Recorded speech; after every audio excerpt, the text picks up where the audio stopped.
acoustic live, drums, processing is interested to sounds, and I've seen Ableton is really helping me to getting started. Okay. Now the real interesting feature of these instrument tracks are the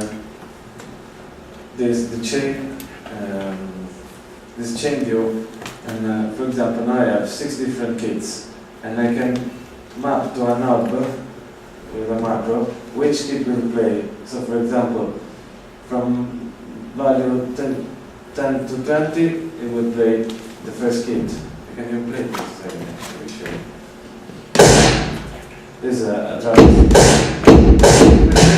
It plays another kit. Keep playing.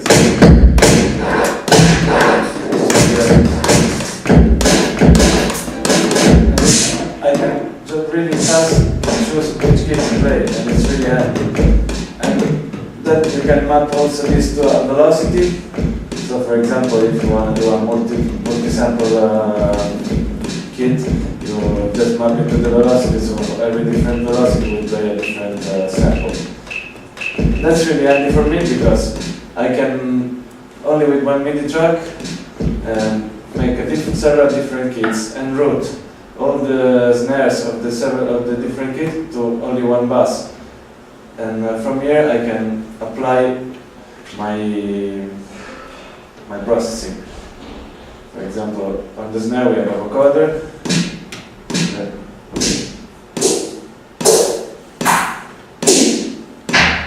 I can play this robo voice. I call it robo voice because it really sounds like a robot, and it's a beat repeater actually. And I think it's also even a preset.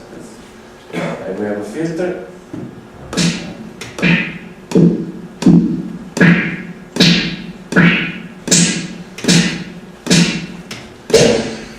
We have these are two pipe snare and spectral delay to patch from Max for Live, and I found it really interesting. And we have other 2-bit repeaters that makes a bit of the construction of the snare.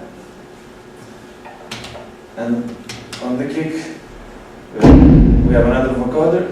Let's see if I can show you. Let's start with the chorus. It's not applied, I generally use it for the acoustic kit. And Corpus is a really interesting plugin. You can add to the original sound a beam, a marimba, a string, a membrane, a plate sound, a pipe sound, or a tube sound. You can adjust the dry wet, and there are a lot of several controls. It's a really good plugin. And this I found makes the kick really tight.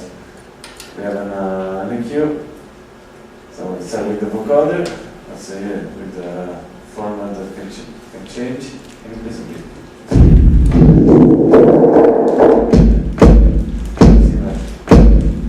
Then we have this plugin Raw that we use when we play without any music. And this is interesting because it makes it's a resonator, so it makes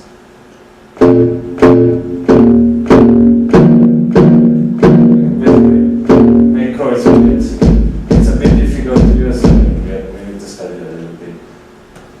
And there's this exchange modulation, but also it works with the acoustic kit better, and a big pop delay. You can apply pleasure. I think we can also try the one which not only drums, but this can also play other instruments like bass. Yeah, trigger to whatever. Can we try the one that we made? Yeah, you can try to whatever, of course, to whatever sample you want, and just a trigger. Yeah.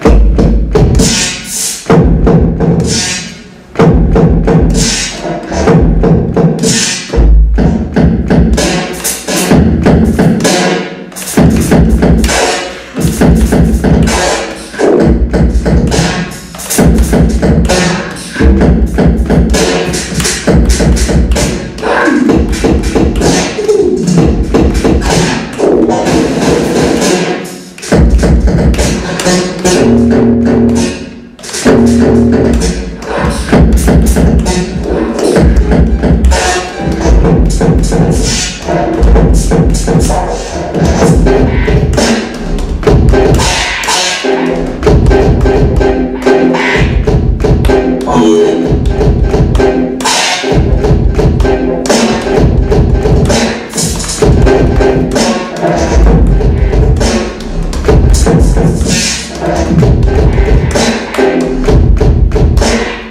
have any questions first? Yes, why do you use here not the normal drum instead of the electronic drum?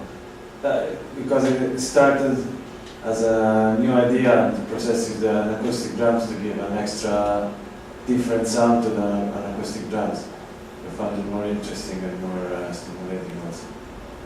The acoustic drum is for use better? I don't know, for me yes, I don't know, I use the drum as well. For me, it's totally different. It's like playing an electric guitar and playing acoustic guitar. It's totally different. I cannot compare them.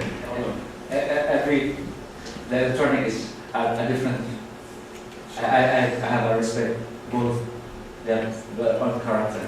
So yeah, the acoustic is more really the organic way of approach, and what I did is give extra with Ableton sounds to incorporate.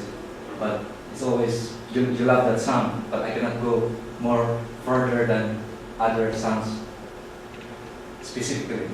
So the electronic music is really something which the sound, I like the sound of the vintage drum machine. I try to emulate, not really copying, but to get the sound, and I play live with the drum machine. So yeah, those two things are totally different. I can't compare them. Which one's better, which one is not. And it's all improvisation, or not? Or are you playing also the same number? Basically, I prepare some stuff. Like, this is what I need, but when I play, I think of something every time it's fresh. Absolutely, yeah. So you communicate with each other, no? Yeah. Or in music? No, I basically do all the music. Okay, yeah, his music in his laptop. He makes his laptop with his laptop, he plays his drums, and I do only the processing. Yeah, of course, I follow him mostly. But when do you know you have to do something? I just wish. I follow the music, and because I know more or less what is playing, but I follow the music and I improvise with the efforts that I have. Yeah, basically, he knows what I have. I also know what's in there. So by the time we play, we still give a chance for both of us more freedom to interact and not really tied up with some arranged things. And the next day you do the same. I don't feel like, okay, it's nice to have like that, but if you keep on playing like certain really strict arrangement, I think there's no excitement anymore. Only it's nice to play one time, but second time, third time, it's not something spontaneous. Like if you met somebody talking, you don't prepare what you have to say. It's more like, okay, it's spontaneous thing. I love it. So, yeah. So. And Wunder, do you both use live at the same time? Yes, but he has the live, let's say, play mode.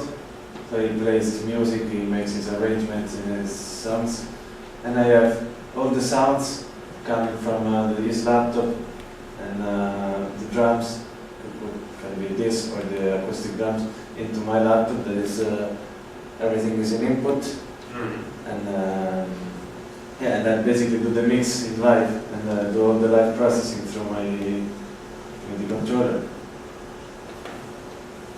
And basically it. But now, the last part, the music, this is different. The first part that I use is more freedom. I could choose which one I have to play and all this control. But this time, I prepared really songs from beginning to end. And can you show it? That's nice. Yeah. So now I open another file, so you can see it from here. These three different colors are different tunes. I divided. So every time if I look at, I'm here, for example, this blue color, that's the first tune. The second one is I divide it like that. So now you can see it here. Maybe we will try this music.